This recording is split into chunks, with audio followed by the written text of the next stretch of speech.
بسم الله الرحمن الرحيم الحمد لله رب العالمين والصلاة والسلام على أشرف الأنبياء والمرسلين نبينا محمد وعلى آله وصحبه أجمعين أما بعد.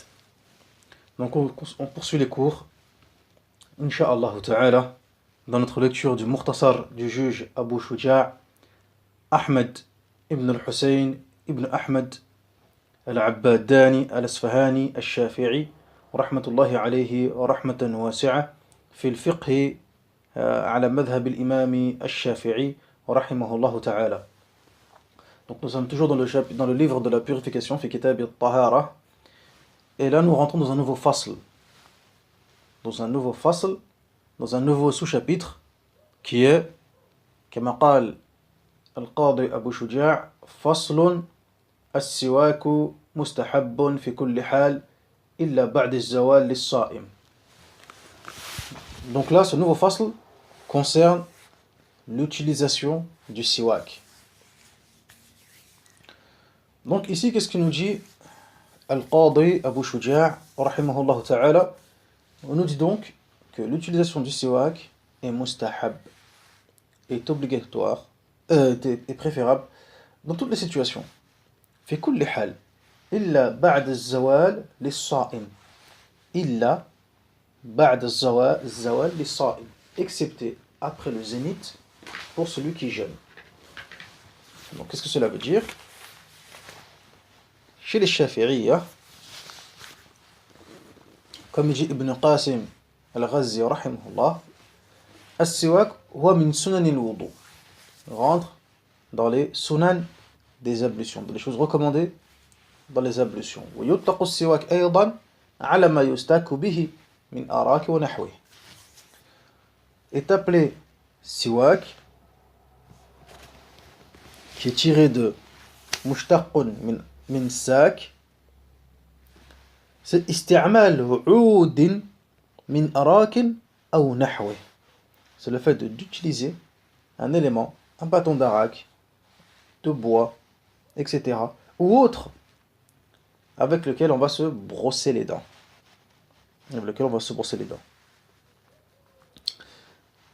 طيب.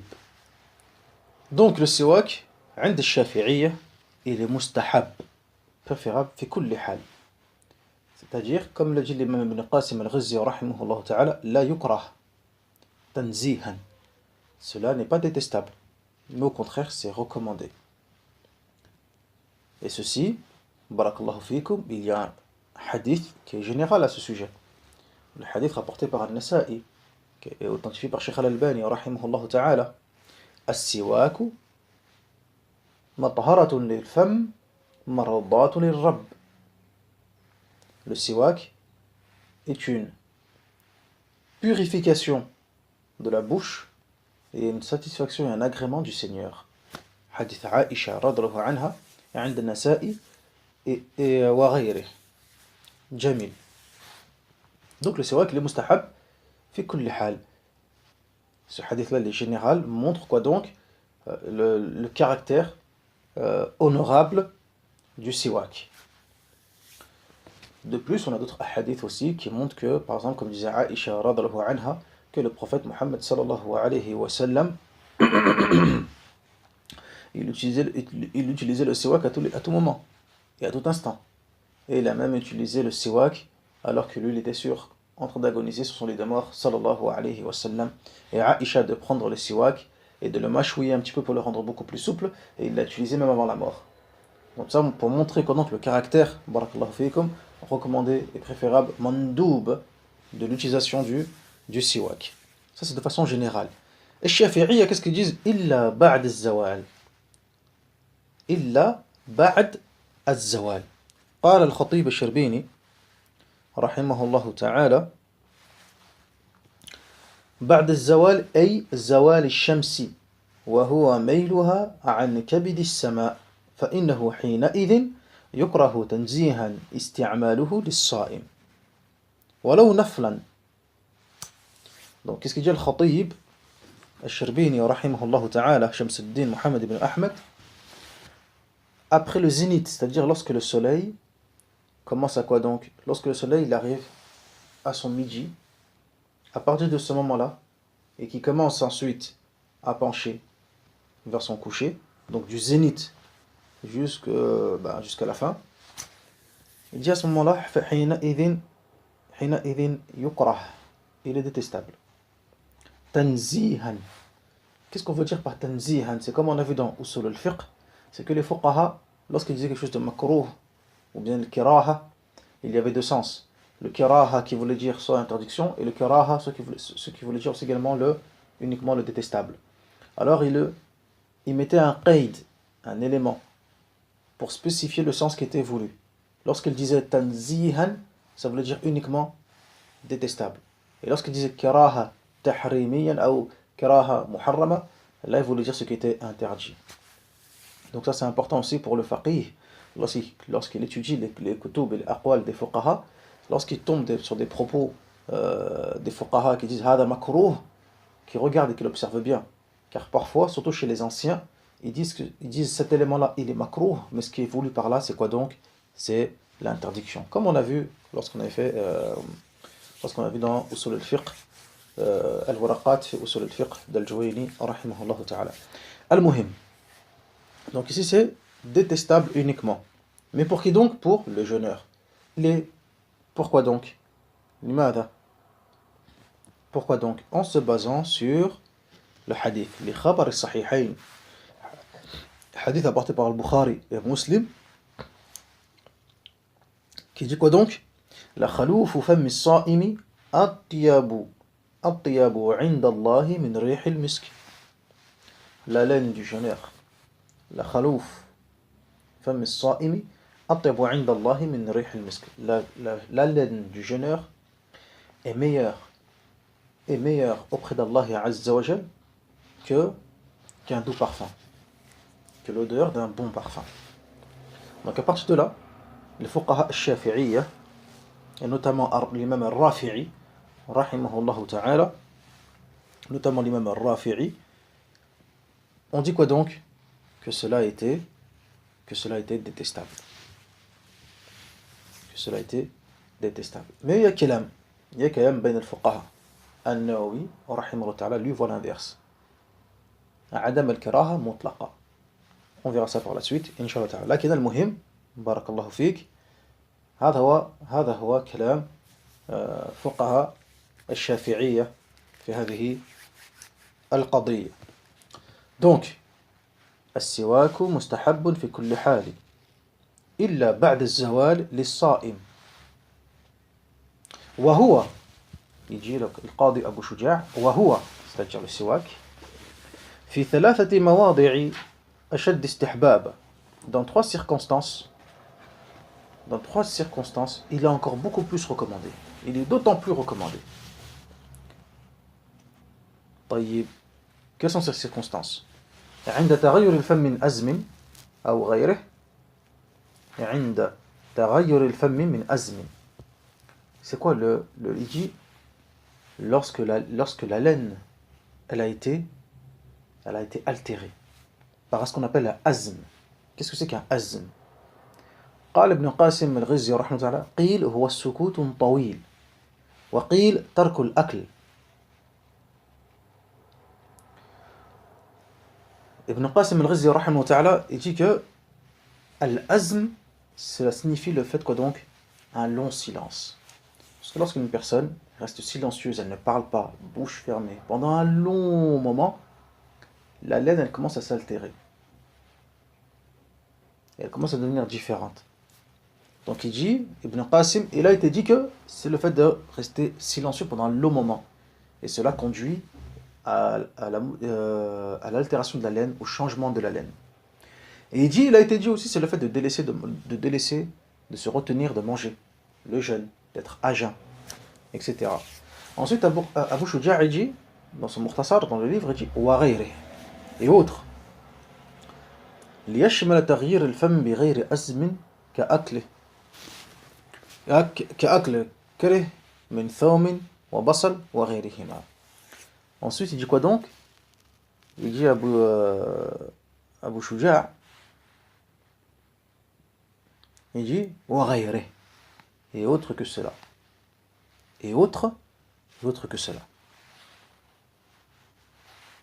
Il dit quoi Ibn Qasim al-Ghizzi rahimahullah ta'ala? Il dit l'auteur a dit autre que cela pour une raison très simple. Pour une raison très simple. Pour ainsi englober tout ce qui peut altérer la laine d'un individu, comme le fait de manger des éléments détestables, comme l'ail ou l'oignon, ou autres encore aliments qui peuvent altérer la laine de l'individu. Donc, le premier élément, parmi ces trois éléments où l'utilisation du siwak est encore plus recommandée, c'est lorsque la laine, elle est altérée. Lorsque la laine, elle est altérée. Là, on se rappelle du fameux hadith du prophète, sallallahu alayhi wa sallam, concernant ceux qui mangent de l'oignon ou de l'ail, etc., qui ne s'approchent pas d'un lieu de prière. Tamam. Et dans un hadith, on voit la raison et la illa, c'est quoi donc? C'est que la riha, l'odeur, perturbe et dérange les anges ainsi que les prières. تؤذي الملائكة والمصلون. Al-Muhim. Ensuite, il dit القاضي أبو شجاع رحمه الله تعالى والثاني deuxième élément عند القيام أي الاستيقاظ من النوم عند القيام من النوم عند القيام من النوم lorsque on se réveille d'un sommeil après avoir dormi. عند الشافعية chez les fuqaha الشافعية le réveil, le lever lorsqu'on se réveille après avoir dormi, etc., englobe n'importe quel type de sommeil, à savoir celui de la nuit comme celui du jour. Chez les Shafi'iyya, c'est général. Ils ne font pas la différence entre celui de la nuit et celui du jour. تمام. وهناك حديث حذيفة عند البخاري ومسلم قال كان رسول الله صلى الله عليه وسلم إذا قام من الليل يشوس فاه بالسواك. وبحديث عائشة رضي الله عنها أنها قالت كان رسول الله صلى الله عليه وسلم إذا استيقظ من النوم يشوس فاه بالسواك. Donc aussi bien le hadith de Hudhayfa rapporté par Al-Bukhari et Muslim, et aussi bien le hadith de Aïcha également rapporté par Al-Bukhari ou Muslim, on voit bien quoi donc que le prophète Mohammed sallallahu alayhi wa sallam, lorsqu'il se réveillait, et bien qu'est-ce qu'il faisait? Il utilisait le siwak. Il utilisait quoi donc? Son siwak, sallallahu alayhi wa sallam. Et ensuite, quoi donc? Troisième, car il a dit dans trois situations. La troisième situation, وعند القيام إلى الصلاة. عند القيام إلى الصلاة. عند القيام إلى الصلاة. Et ici, comme dit Ibn Qasim al-Ghizzi rahimahullah ta'ala, cela englobe n'importe quel type de prière. Fardan ou nafla, obligatoire ou surérogatoire. Et il ajoute encore, Ibn Qasim al-Ghizzi, رحمه تعالى, ويتأكد أيضا في غير الثلاثة المذكورة مما هو في المطولات كقراءة القرآن وأصفرار الأسنان ويسن أن ينوي بالسواك السنة وأن يستاك بيمينه ويبدأ بالجانب الأيمن من فمه عرضا وأن يمره على سقف حلقه إمرارا لطيفا وعلى كراسي أضراسه. Donc qu'est-ce qu'il dit l'imam Ibn Qasim al-Ghizzi rahimahullah ta'ala? Il dit donc, cela est recommandé dans la prière comme l'a dit Abu Shuja', il n'y a pas de souci. Cela englobe l'obligatoire comme la surérogatoire. ما هو الدليل على ذلك? Le hadith du prophète sallallahu alayhi wa sallam rapporté par Al-Bukhari wa Muslim. Qu'est-ce qu'il nous dit Nabiyuna Muhammadin sallallahu alayhi wa sallam? لولا أن أشق على أمتي لأمرتهم بالسواك عند كل صلاة لولا أن أشق على أمتي لأمرتهم بالسواك عند كل صلاة. طيب.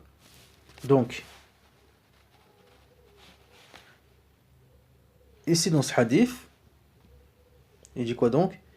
Si ce n'était par peur d'imposer une charge sur ma communauté, j'aurais ordonné l'utilisation du siwak à chaque salat. J'aurais ordonné l'utilisation du siwak à chaque salat. Et il y a un autre hadith encore qui dit وَلَوْلَا أَنْ أَشُقَّ عَلَى أُمَّتِي لَأَمَرْتُمْ بِالسِّوَاكِ عِنْدَ كُلِّ وُضُوء, rapporté par النسائي في الكبراء. تمام. لكن هذا الحديث فيه مقال. Mais ce hadith est sujet à discussion. C'est le même hadith que le précédent, sauf au lieu que ce soit mentionné عند كل صلاة, à chaque salat, c'est mentionné عند كل وضوء, dans toutes les prières. على كل حال, quoi qu'il en soit, l'utilisation du siwak est recommandée pour la salat. Il est recommandé d'utiliser fi salat. Tamam. Après un autre hadith du prophète sallallahu alayhi wa sallam, un hadith qui dit raka'atan bi siwakin afdalu min 70 raka'a bila siwak, ou ahadith ou afwan salat ala athri siwak khayr min 70 salat bi khayri siwak. La prière faite après l'utilisation de siwak a plus de valeur et elle est meilleure que 70 raka'a ou 70 salat fait sans l'utilisation du siwak. Et ce hadith a été rapporté par Al-Humaydi rahimahullah ta'ala et d'autres encore. Tamam. لكن هذا الحديث في إسناده ضعف. Dans sa chaîne de transmission, il y a une certaine faiblesse. Wallah al-musta'an. على كل حال, ici on voit bien, barakallahu fik, que l'utilisation du siwak est une sunna. L'utilisation du siwak est une sunna. C'est recommandé. Et le prophète Mohammed sallallahu alayhi wa sallam a enjoint et recommandé sa communauté de l'utiliser. Et il était même prêt à l'ordonner si ce n'était sa peur et sa crainte de trop charger sa umma. Sallallahu alayhi wa ala alihi wa sahbihi wa sallam. Jamil. Ensuite, Ibn Qasim al-Ghizzi, rahimahullah ta'ala, il nous dit quoi donc? Il nous dit que lorsqu'on regarde, il y a encore dans d'autres éléments, dans d'autres situations, où l'utilisation du siwak est recommandée. À savoir, la lecture du Coran. Par exemple, pour la lecture du Coran. L'imam Shamsuddin al-Khatib al-Sharbini, rahimahullah ta'ala, il dit quoi donc? Même la lecture du hadith, même l'étude du ilm. Et on rapporte même de certains salafs comme l'imam al-Zuhri ou d'autres que dans leurs assises de ilm, subhanallah, ils faisaient le wudu. Ils faisaient le wudu, siwak, كل شيء. بعضهم كانوا يغتسلون, ils faisaient carrément le ghusl. Tout ceci pourquoi donc? Par respect, takriman lil ilm. Subhanallah. Tamam. Jamil. Et il est recommandé de commencer, lorsqu'il fait le siwak, de commencer par son côté droit, de le faire avec sa main droite, et d'aller ensuite vers le côté gauche, etc. Donc mettre l'intention aussi que, voilà, de se rapprocher d'Allah Azza wa Jal, que c'est une sunna recommandée du prophète Mohammed sallallahu alayhi wa ala alihi wa sahbihi wa sallam, ila akhirihi. Et dans cela, il y a un hadith, le hadith de Aïcha, radhiyallahu anha, qui disait, قالت كان رسول الله صلى الله عليه وسلم يحب التيمن ما استطاع في شأنه كله. Que le prophète Mohammed sallallahu alayhi wa sallam aimait faire les choses en utilisant le côté droit, en utilisant le côté droit dans la plupart dans la plupart des circonstances et des situations. Du moins quand cela était possible, au maximum. La purification, lorsqu'il s'habillait, et lorsqu'il mettait ses sandales. Et dans une version rapportée par Muslim, et lorsqu'il faisait le siwak. Donc la sunna, c'est de commencer par le côté droit. طيب فنكتفي بهذا المقدار إن شاء الله تعالى. نتوقف إلى هنا. وفي الدرس القادم on va poursuivre avec le chapitre sur les obligations ou bien sur les piliers des ablutions, sur le chapitre des ablutions ainsi que ses piliers. Donc là ici, ala kulli hal, si on fait un petit rappel, bikhtisar, de ce qu'il y a à retenir, c'est quoi donc? C'est que le siwak, de façon générale, il est mustahab. De façon générale, c'est quelque chose de mustahab et recommandé. En face, par rapport au hadith général du prophète, sallallahu alayhi wa sallam, as-siwaku mataharatun lil-fammi, mardatun lil-rabb. Hadith authentique rapporté par Nasa'i, authentifié par Cheikh Al-Albani fil Irwa. Le siwak est une purification pour la bouche et un agrément, une satisfaction pour le Seigneur. Et dans certaines circonstances, la recommandation est d'autant plus grande. Lorsque la laine est altérée, lorsqu'on se réveille d'un quelconque sommeil de jour comme de nuit, pour la salat,